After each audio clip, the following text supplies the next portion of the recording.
Well, good afternoon. Good afternoon. Thank you. For those who don't know me, my name is Mark Alexander.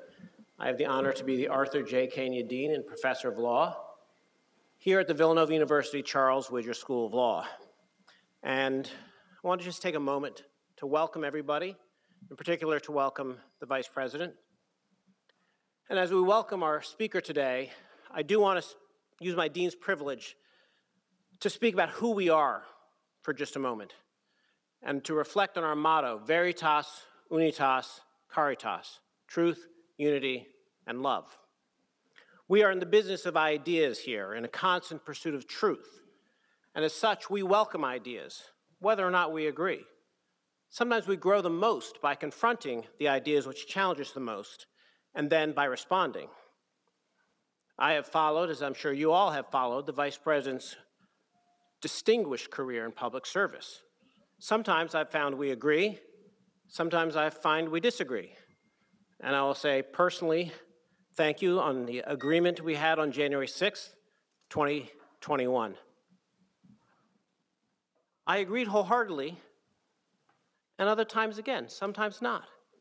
But regardless of position, I welcome the Vice President here, I welcome all of you here as we share ideas. And in that context, today, we're not having a debate, but as a general matter, when we talk about important ideas, I urge everybody to speak up, whether you agree or not. I urge people to speak with clarity of conviction, to speak with passion, to speak from knowledge, and always to speak with respect. Why respect? Because that's essential to our community. That's the unitas part. We rise and fall as a community committed to the study of law here. We are brothers and sisters in this venture, bound by the spirit of Villanova University, bound by a commitment to each other, and bound by our own love and care and concern for each other. And that's the caritas part. I stand here before all of you offering myself as your brother with love for each and every member of this community. And Vice President Pence is coming into our community, and we need to offer our best selves, our respect. So, Mr. Vice President, you are welcome here, and I know you come with respect and with the care and concern for the individuals here that I expect them to show to you. I'm very proud. I am quite blessed, frankly, to be the head of this Villanova Law family. And I know that we come with love and respect and a commitment to open and honest debate about ideas. All are welcome who come with that spirit. And at the end of it all, we all grow if we can do so. If we can't treat each other with respect and true, genuine love, then it's not the place for you. There's no litmus test, though. There's no oath. But each of us can find our way. Sometimes it's hard. Sometimes it's easy.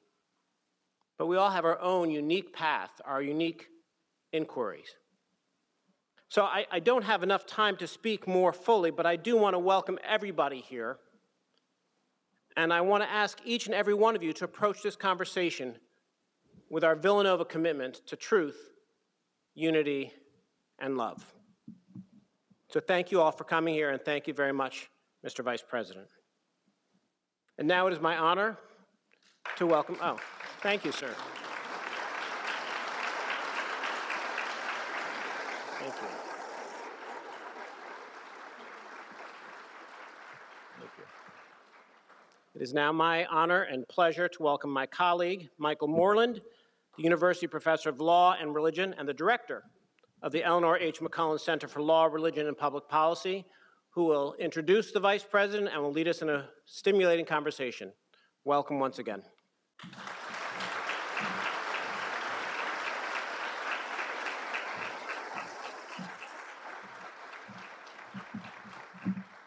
Thank you, Mark, and good afternoon. As the Dean said, my name is Michael Moreland, and I'm the director of the McCullen Center here at Villanova University's Charles Widger School of Law. I want to thank the many people, it would take too long to identify them one by one, but the many people who helped to bring about this event in the law school's administrative support, development, IT facilities, and communication staff, and to Vice President Pence's staff who've been so helpful in planning and executing this event. I'd also like to acknowledge the benefactors of the McCullen Center who are here and thank them for their support. It is now my privilege to introduce our guest this afternoon. Mike Pence was born in Columbus, Indiana in 1959, one of 6 children born to Edward and Nancy Pence. He graduated from Hanover College with a bachelor's degree in history and later earned a law degree from Indiana University Law School. In fact, we popped into a law school class this afternoon unannounced and took some questions. After graduating from law school, Vice President Pence practiced law, led the Indiana Policy Review Foundation, and began hosting the Mike Pence Show, a syndicated talk show and a weekly television affairs program in Indiana. In 2000, he launched a successful bid for his local congressional seat, entering the U.S. House of Representatives at the age of 41. The people of East Central Indiana elected him 6 times to represent them in Congress, and then in 2013, he was elected the 50th governor of Indiana. He was the vice presidential nominee of the Republican Party in the election of 2016 and was elected vice president on November 8, 2016, and entered office on January 20th, 2017. He has written 2 books since serving as vice president, So Help Me God, a New York Times best-selling autobiography, and Go Home for Dinner, a practical guide to prioritizing faith and family amid the demands of work and life. Please join me in welcoming the 48th Vice President of the United States, Mike Pence.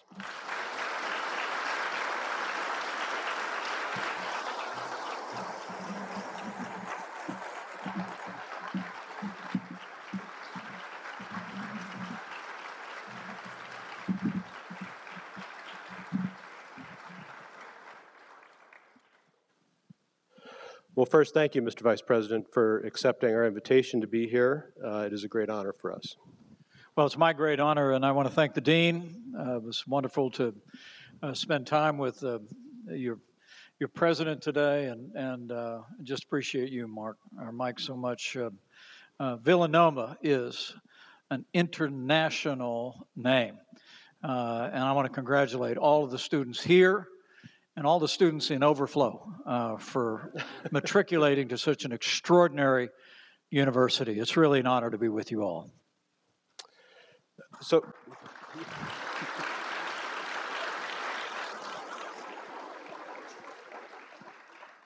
you left the vice presidency a little more than 3.5 years ago. What have you been doing since then, and what's been the focus of your attention? Well, the first thing we did was we moved home to Indiana. President Calvin Coolidge said, we draw our presidents from among the people, and it's an altogether wholesome thing that they return to them. And when our time of service came to an end, first decision Karen and I made was that whatever else the future held for us, we figured we could see it better from Indiana. And so we bought 5 acres and a pond. I got a riding mower, got a Ford Ranger pickup truck. One of the nice things about no longer being vice president is you get to drive your own truck. The bad part is you have to pay for your own gas. So, but in the first 2 years out, I had the great privilege of writing my story, and it was kind of you to mention it from the podium. It's the title of my autobiography is So Help Me God. It's drawn from the oath of office that I took as vice president, but also the oath of office that I took in my years as governor of Indiana and in my 6 terms in the Congress of the United States. That autobiography is available on Amazon.com and wherever good books are sold. I'm contractually obligated to mention that. But it took a great deal of time. Some of the academics in the room know that this writing business is pretty significant, and I felt a great weight of responsibility to tell a story. Not just my story, but the story of our family, which began with my Irish immigrant grandfather, who stepped off a boat onto Ellis Island in 1923. He drove a bus in Chicago, Illinois for 40 years, raised a precocious redhead who's 92 years young and still my biggest fan, living in our hometown of Columbus, Indiana, my mom. But Mom and Dad followed work to southern Indiana, as you mentioned. I like to say my parents built everything that matters, a family, a business, and a good name. But they raised me and my 3 brothers and 2 sisters with a very simple principle that comes from the ancient text, that to whom much is given, much will be required. To whom much is given, much will be required. And so I always had this burden in my life about giving back. I'm proud to say that Karen and I are not only the parents of three, but I have a wonderful daughter-in-law. I have two unworthy son-in-laws. And in the 3 years since I left office, we've seen the birth of not one, not two, but three of the most beautiful granddaughters ever born in the history of the world.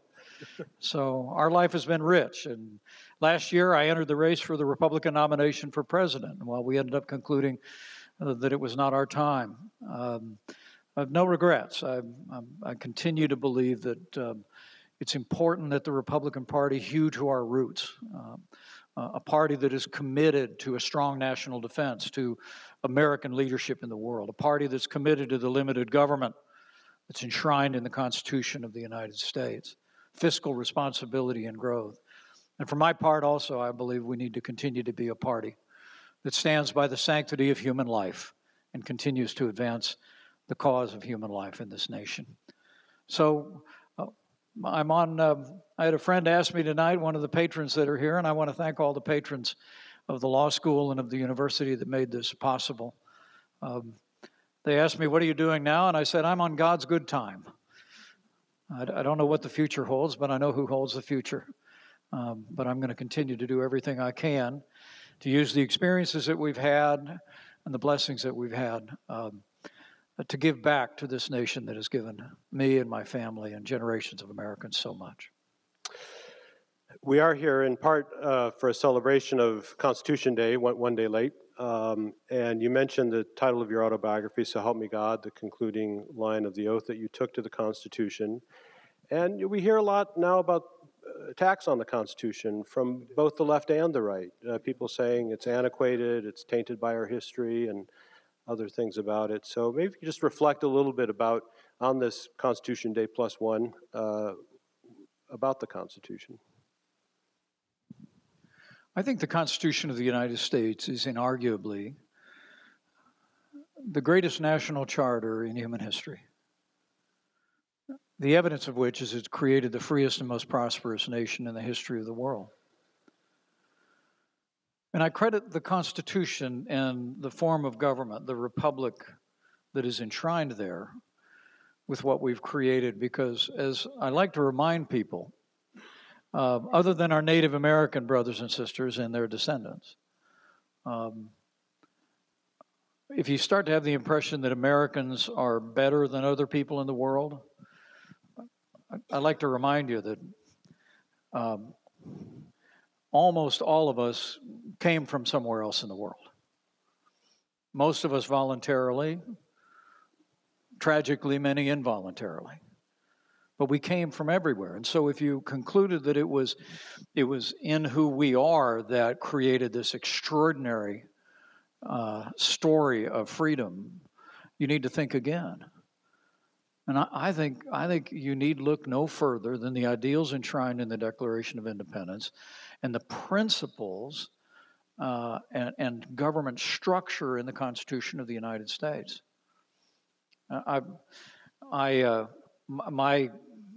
My own passion for the Constitution began when I was a little bit younger than a lot of these undergraduates here. I was a high school student. And I had then, as some people think I do now, the gift of the gab, as the Irish say. So I was in speech contests. Maybe some of you have done those too. And one of them was the American Legion speech contest. And where you're charged with reading the Constitution and writing a speech and being ready to answer questions. And in the public library in my hometown, a little town in southern Indiana called Columbus, Indiana, I remember poring over the Constitution, but it was in that I began to see that the Constitution is not just the rules on the inside of the box for the game that's played in America. The Constitution is something so much more than that. It is a structure of government that is a limited government.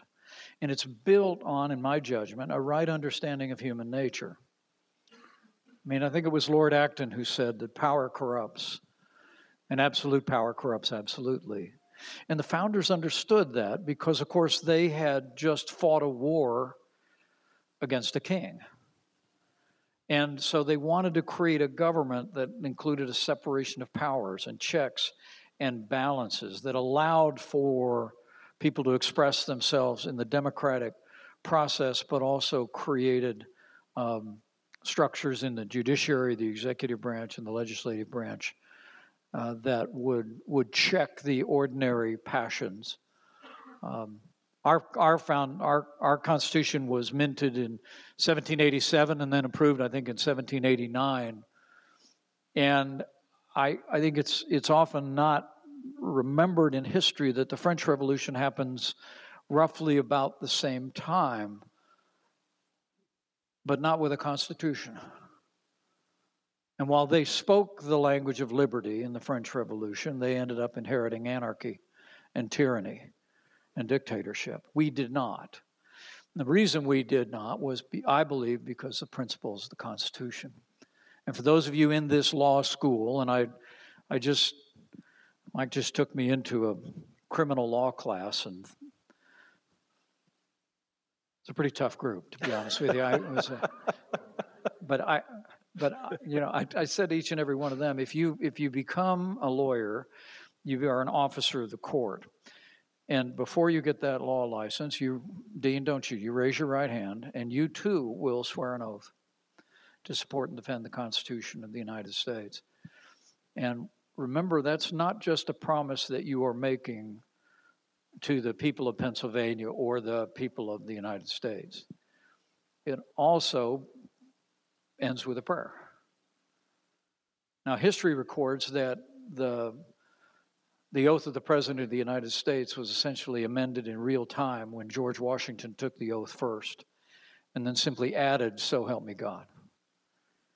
And for my part, throughout my career, what's always been my aim is, more than anything else, is just to keep my oath. And you'll be called upon to do the same. I love what Justice Scalia said on one occasion, in some opinion that you know better than I ever will, where he essentially says, my job is to apply the Constitution, and sometimes I don't like what the outcome is, but that's not the point. The point is to apply the Constitution as written and to understand that that framework is what ultimately is responsible for the survival of liberty. And so it's wonderful to be here. What did you call it? Constitution Day plus one. Right. But I hope if you don't take anything else away from today, I hope these aspiring officers of the court take away maybe a renewed interest and commitment and passion for supporting and defending the Constitution of the United States, which, to your point, has come under fire from both ends of the political spectrum of late. And more than anything else, we need the rising generation to be men and women who will keep their oath to the Constitution of our country. Also wanted to talk about, we're centered on law and religion in the McCullen Center, and talk about the role of faith in politics, and maybe especially how your Christian faith has informed your public service, maybe in how you approach personal relationships in politics or otherwise. Well, it's a wonderful question, and I've often told people, I used to have a radio show. I know you can't imagine that I'd be that interesting, but I had a radio show long before you were born. It was just in Indiana. It was on about 20 radio stations every day. It was kind of Rush Limbaugh on decaf, is what it was. But people would call into the radio show and say, I've been listening to you, I've been trying to figure out where you're coming from. And I finally started saying, I'm a Christian, a conservative, and a Republican in that order. Because there's nothing in my life, I hope and aspire every day, more important than my faith in Jesus Christ. Secondly, though, I'm a conservative. I believe in those principles I just articulated to you at a bone marrow level. But it wasn't always true. I started out in politics with a completely different worldview. But in my college years, I came under the mentorship of a history professor who helped me better understand the principles of the Constitution and the American founding. And that was also at the time that I heard the voice of the 40th President of the United States. I joined the Reagan Revolution and never looked back. So my conservative values are are core for me. But then I'm a Republican. I'm a partisan Republican. I'm not ashamed about that. I believe in the two-party system and stand by it. But in terms of the way my faith has affected my service, I hope it's maybe in two ways. The first way is my faith requires me, and in this great Catholic institution of Villanova, the teachings of the church in which I was raised, to do unto others as I'd have them do unto me. I mean, there is, when we look to the Nazarene and we look at his life, we're admonished to always be prepared to give a reason for the hope that you have, but do so with gentleness and respect. And when I started in politics, I first ran for Congress when I was 29, and I lost a couple of elections, Mike. I just really got right down. 10 years later, I've managed to win an election. But the first go around, I didn't try to apply that first principle of my faith to my politics. I got involved in one of these very negative campaigns, very scrappy. If you pick up a copy of my book, I try and be very open about it in my book. I ended up not only losing elections, but I lost a lot of self-respect because people looked at my campaign and thought, I thought you were a person of faith. I thought you were trying to live up to a higher standard. And I didn't. I really didn't. So 10 years later, when it came back around, I just purposed that the first thing I would do was run a campaign that honors God, treats others the way I want to be treated, and then focuses on making my case and winning and all the things that politics are about. And I had a lot of people tell me you can't win elections that way. I won 6 terms in the Congress, 1 term as a governor, and had the great privilege of being your vice president. So it's worked out pretty well so far. That's my point. But more importantly is when you get into office, I think what we learn in the Christian faith about how to deal with one another is something that really adheres to the traditions of democratic institutions in Western civilization, and that is that democracy depends on heavy doses of civility. Let me say that to you again. I mean, the golden rule, do unto others as you'd have them do unto you, is the core principle. But I'm telling you that democracy depends on heavy doses of civility. What the dean just eloquently admonished us to, say that we can disagree without being disagreeable. And I hope you could ask people I serve with in Congress, governors in both political parties, and I hope during my time as vice president, colleagues would say that I sought to treat them the way I would like to be treated. Doesn't mean you don't disagree. I love people who disagree with me. Let's go. Let's have a good policy argument. I'd love it. But I can say you're wrong about that policy without saying you're a bad person. And I think the American people long for us to restore a threshold of civility in public life. And I'm going to continue to be a champion of that. But that's probably the greatest way it's affected me. Others, I mean, when it comes to the sanctity of life more than anything else, my faith has informed my views. I mean, the Bible says, I set before you life and death, blessings and curses. Now choose life so that you and your children may live. I mean, for me, the cause of protecting the sanctity of life is his cause, and more than any other aspect of issues, that's helped define my views. I should say we solicited questions from everyone who had registered, many students and others, and so there are a lot of questions on the same themes. You've got student questions? Student questions, yes, and I'll Gee, look at the time. So I will fold some of those in. There are a lot of questions Sure. that I would say were generally around kind of cynicism about politics and public service, the crisis of trust in public institutions, and especially for young people. What do you say about how to combat that cynicism and about being hopeful about our public life and not despairing. Just don't lose faith in the American people. I mean, politics can be pretty rough, and sometimes the harshest voices get the most attention. But in my experience, the vast majority of men and women I encountered in public life, Republicans, Democrats, liberals, and conservatives, are good, decent, public-minded people that actually ran for office or sought appointed positions to make a difference for the country. And to me, the challenge we face today is to just have government as good as our people again. Because I can tell you, having served for 20 years in public office consecutively, 12 in the Congress, 4 as a governor, and 4 as your vice president, in all those years, my opinion of government generally went down, even when we were in charge. I believe in limited government, right? And I think the strength of America does not come from our government. It comes from our people and the innovation, the creativity, the generosity of the American people. But that said, my opinion of the American people in all those years went up every year. Because in those roles, whether as a congressman, I made a point to visit our soldiers downrange every year for 10 years after the initiation of hostilities in Afghanistan and Iraq. I felt, Mike, that I'd voted to give the authority to the president to send them, so I needed to go.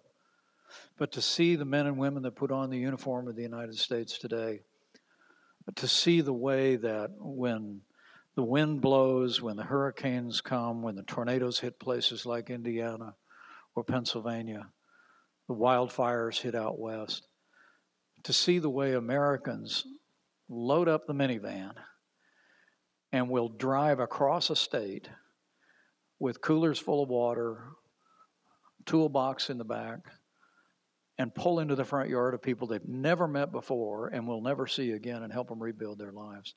I just want to tell you, don't doubt for a second, if you're thinking about serving this country at any level, the American people are the hardest working, most compassionate, generous, innovative, patriotic people the world has ever known. I promise you. And it'd be your great honor to serve them. There were a lot of questions, of course, about January 6th. And I guess just walk us through your thoughts that day and how you deliberated on that question and how that day unfolded. Well, January 6th was a tragic day.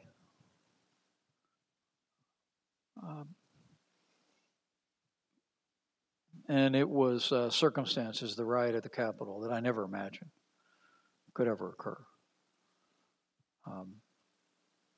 But in the days leading up to that day, there was a talk around the president and on the internet that somehow I had the authority as vice president to decide which Electoral College votes certified by the states could be accepted, or that I had the authority to reject or return electoral votes. I said a little bit earlier, from the American founding forward, but the people that crafted that Constitution had all fought and bled, and many of their countrymen had died to free themselves from the King of England. If you read the Declaration of Independence, it's actually a very personal document. They speak specifically again about what the king has done, what the king has done. And the very idea that any one person could decide what votes to count in the presidential election, I knew would be anathema to the American founding, and I dismissed it out of hand.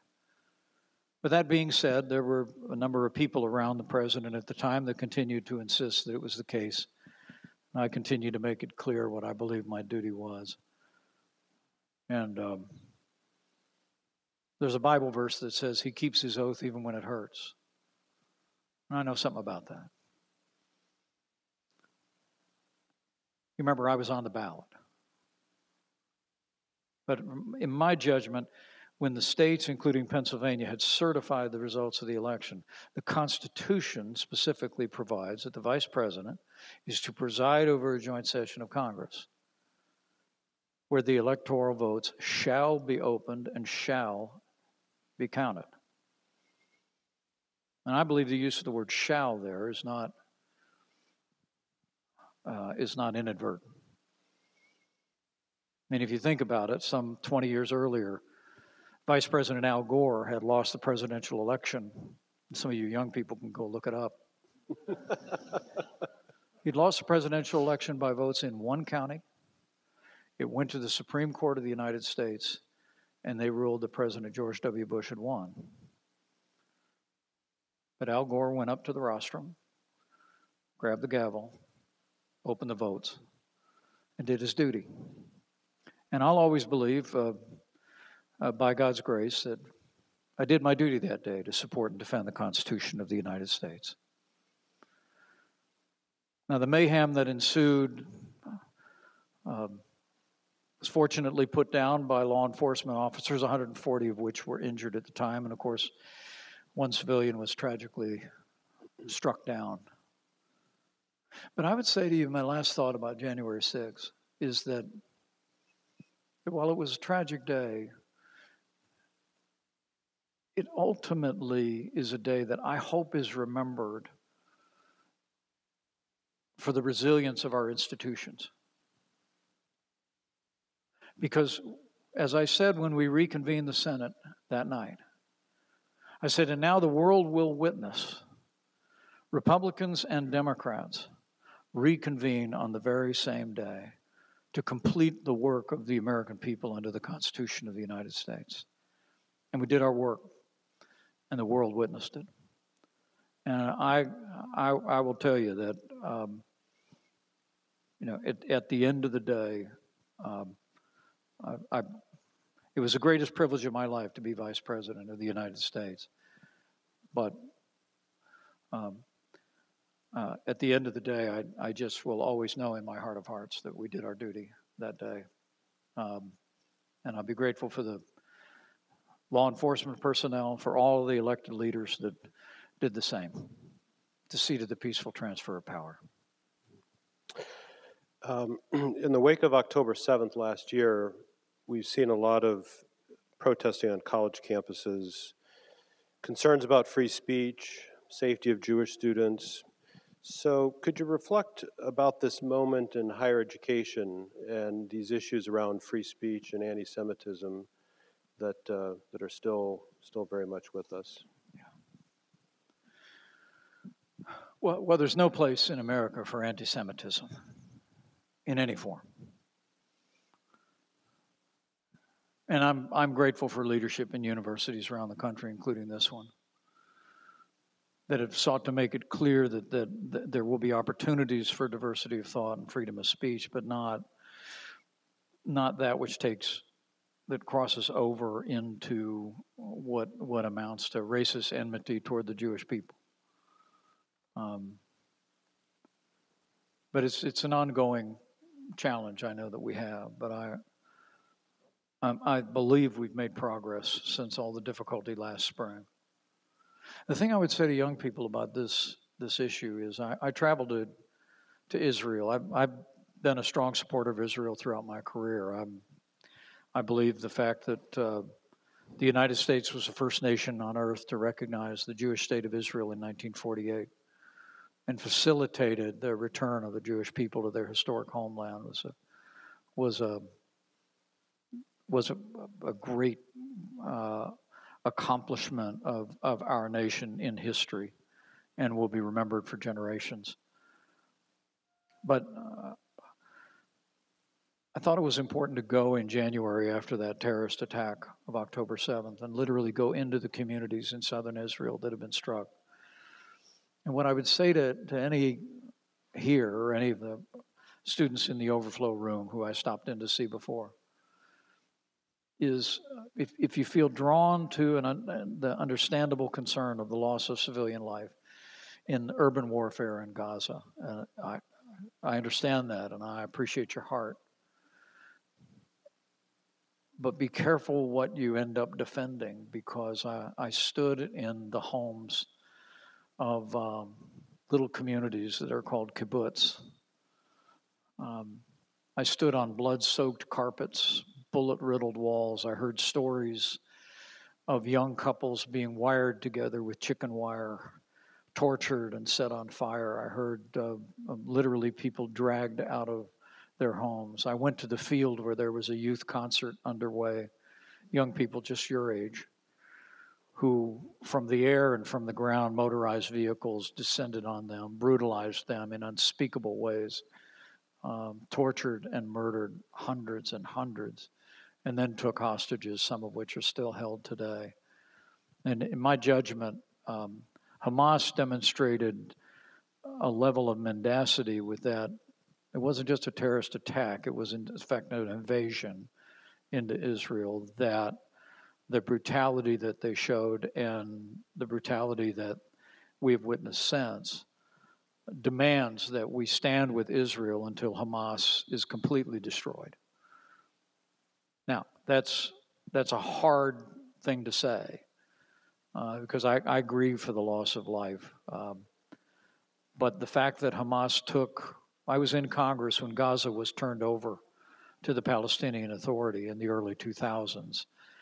Hamas took what was billions of dollars of foreign aid, and instead of building schools and parks and quality of life for people in the Gaza Strip, they built hundreds of miles of tunnels and filled them with armaments and waited until the moment came that they could cross the border with one goal, and that was to kill as many Jews as they possibly could.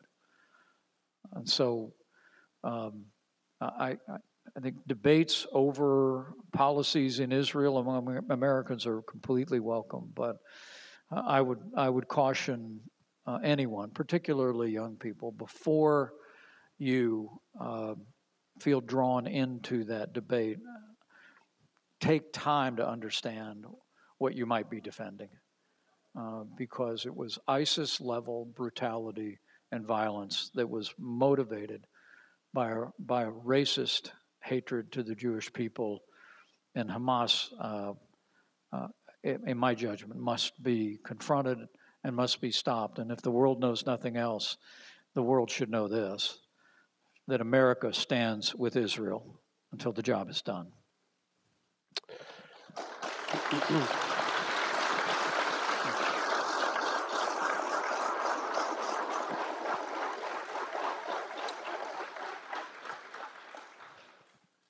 There were several questions about the fact that we're going to have an election in a few weeks.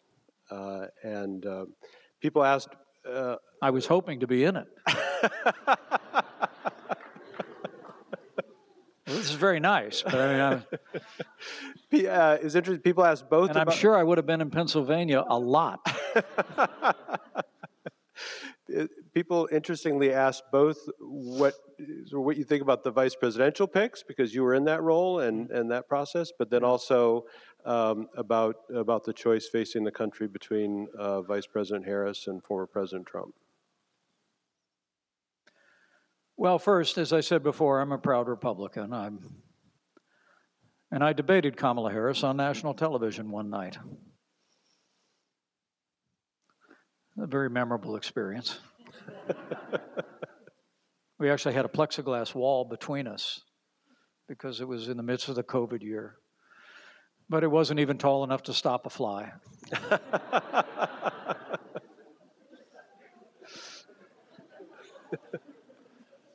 I really hate that you get that joke. No, but I know Kamala Harris. She took issue with this in an interview after our debate, but it was actually the network interview corrected her. I pointed out in the national debate that in 2019, she had the most liberal record in the United States Senate. And that was from a nonpartisan group that simply looked at voting records. And she was to the left of Bernie Sanders in her stint in the United States Senate. And she has every right to her views, but I could never support Kamala Harris because she represents left-wing policies on a broad range of issues at home and abroad that I can't endorse.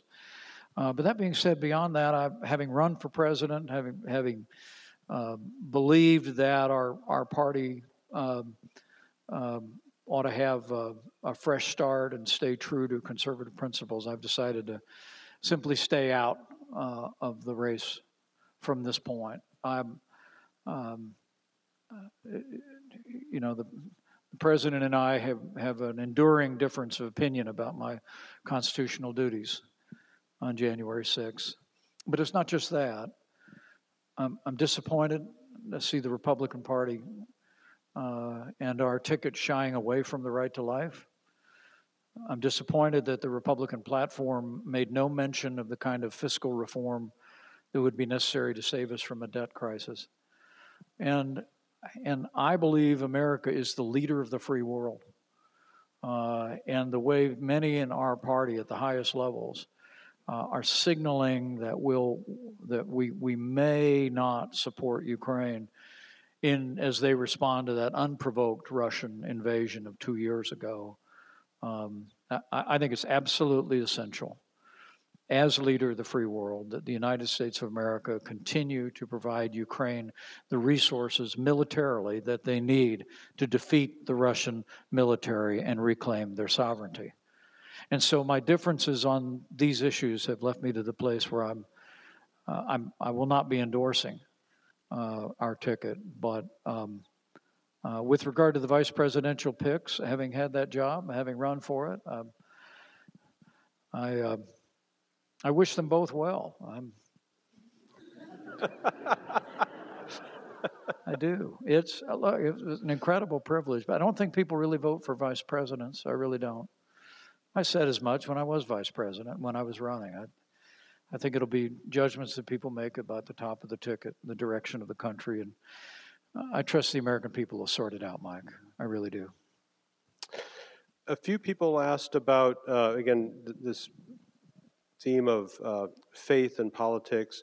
Were there times when you felt a tension or where there was a disjunction between what you were committed to as a matter of your faith and what the imperatives of the political moment were?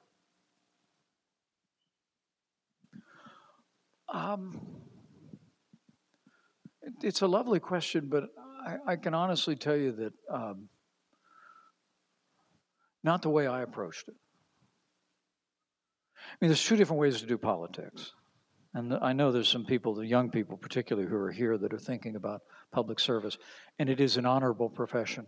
Don't let anybody tell you otherwise. I remember when I had walked away from my Catholic upbringing and faith as a young man. I thought religion was a crutch that people just needed.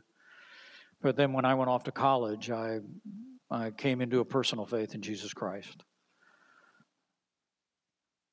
But I remember early on, I was very passionate about my faith, Mike, and I thought, having always been inspired about politics, I was interested in public service. I thought, well, I can either be a Christian or go into politics. But you can't do both, right? And if anything else, if I could just put to the lie that notion for you.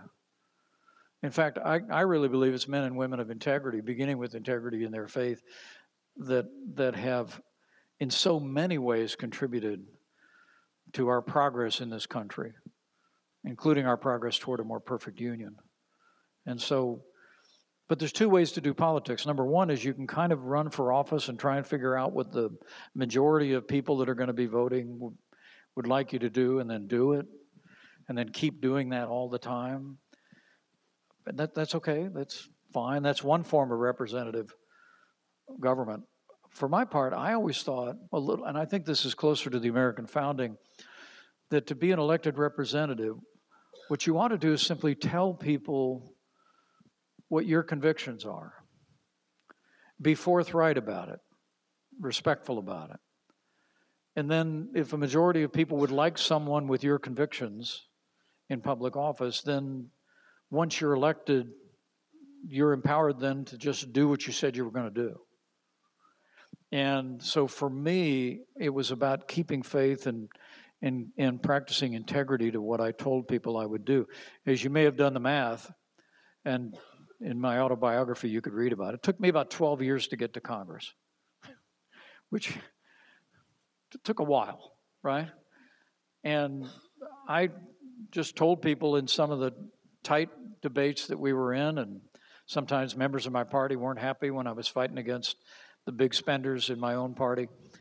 I would just tell people, I'm just going to do what I told people that I would do if I ever got here.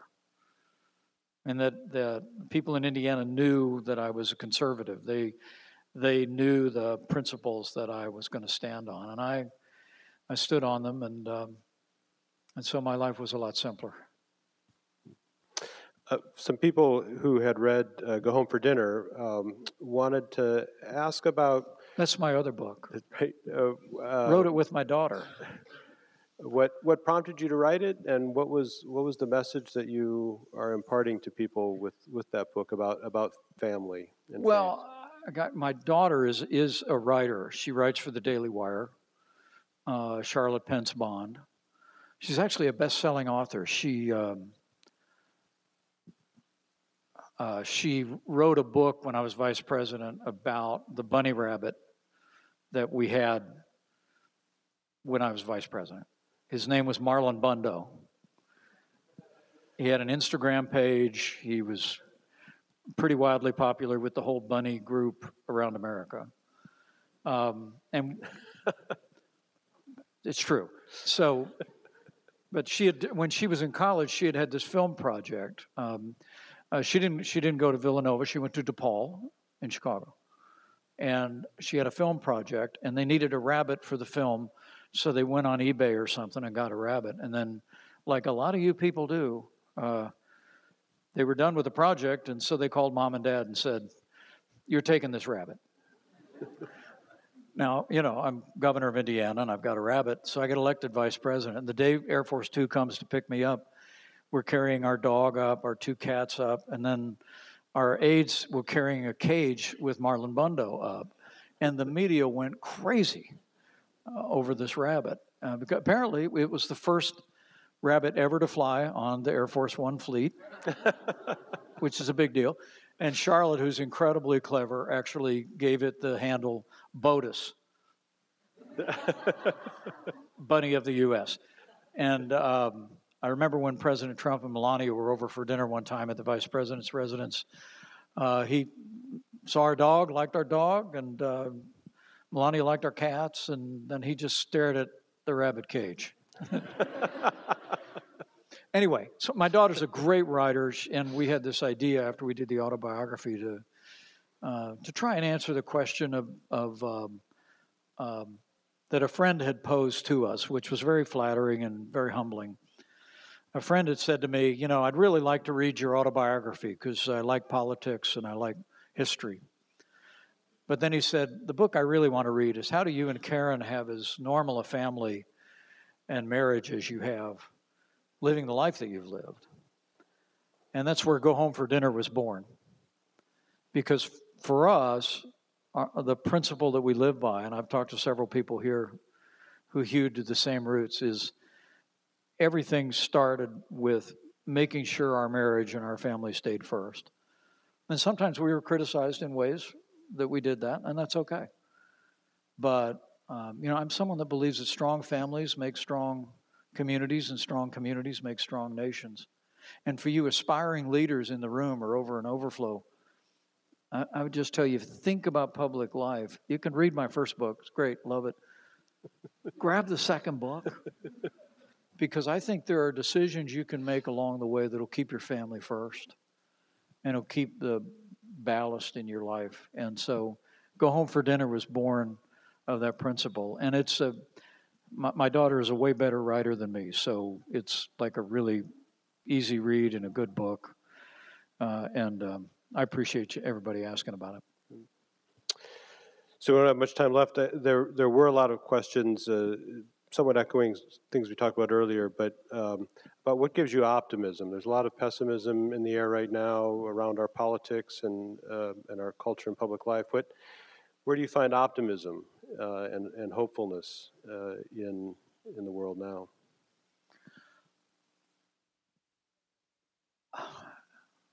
It's the American people. It really is. I mean, look, I think our politics are more divided right now than at any time in my lifetime. I don't want to dismiss that. But I'm just not convinced the American people are as divided as our politics. Maybe it's because I live in Indiana, right? I shop at the Kroger. I go to the Marathon station, pump gas. I mean, I always tell people, you get 15 miles out of Washington, D.C., people in this country actually get along pretty well, right? It's our politics that people seems to have gone to their separate corners and unable to talk to one another, at least without raising decibels to do it. But the hope that I have, the confidence that I have, is in what I have personally seen in the American people. I'll give you one anecdote about that. So I mentioned I had a radio show, right? I really did. I know you don't believe it. I had a radio show. We were dedicating the Medal of Honor Memorial in Indianapolis in 1998. And all the living Medal of Honor recipients were there. And I had a little tent, a booth, and I was interviewing them on my radio show, talking like I am to you. And this old veteran sitting next to me had won the Medal of Honor, highest honor you can receive in the United States in any capacity. And the people that receive the Medal of Honor have done selfless and nearly superhuman things, putting others' lives ahead of their own. You should read stories about these men and women. Anyway, this guy had gotten a Medal of Honor because in World War II, he had jumped on a hand grenade in a foxhole and saved everybody in the foxhole. I never got around to asking, how are you sitting here? Because it went off. But he was nonchalant about it, like a lot of veterans are that have seen combat. My dad was that way too, didn't talk about it, didn't make a thing about it. But I remember looking at him toward the end of the interview, Mike, and I said, 1998, I said, boy, you're part of the greatest generation. He said, well, thank you. And I said, you're probably a little worried about America today when you see young people today. And he looked at me, and all of a sudden his eyes narrowed, and he said, son, you haven't got the first idea what you're talking about. We were on the air. And I said, well, why don't you help me out? And he said, let me explain something to you. He said, growing up in the 1930s, we partied every bit as much as kids do today. We wasted time as much. We drove our parents just as crazy. But he said, when the time came, we stepped up and did what needed to be done because we're Americans. And this generation's no different. And we ended the interview. 3 years later, on a sunny morning in September in 2001, I was at my office in Congress. I'd only been in office for 6 months. My assistant suddenly shrieked and dropped the phone and said the Pentagon's been hit. Then we watched in horror the smoke rising from the Pentagon from near the steps of the Capitol we saw on television with the rest of the world. About the time that you were born, those towers fell. And the heroes who brought down that plane in Shanksville, Pennsylvania. My kids were very young, but I remember we pulled off the turnpike and went, before it was ever a memorial, before it was ever anything, I insisted that we took our children to Shanksville when it was just a wooden cross in the middle of a field. Because I was on the Capitol grounds about the time that airplane would have hit, if it was coming there. But the reason I tell this story is because the next day, recruiting stations in every big city and small town in America had lines around the block. And I thought of that old boy. And I thought he was right. When the time came, your generation of Americans stepped up, took the fight to our enemy. We haven't had a major terrorist attack on our soil in now almost 25 years. It's not an accident. It's a result of incredible sacrifice and selflessness. Because this generation of Americans stepped up and did their duty. That's the character of this country.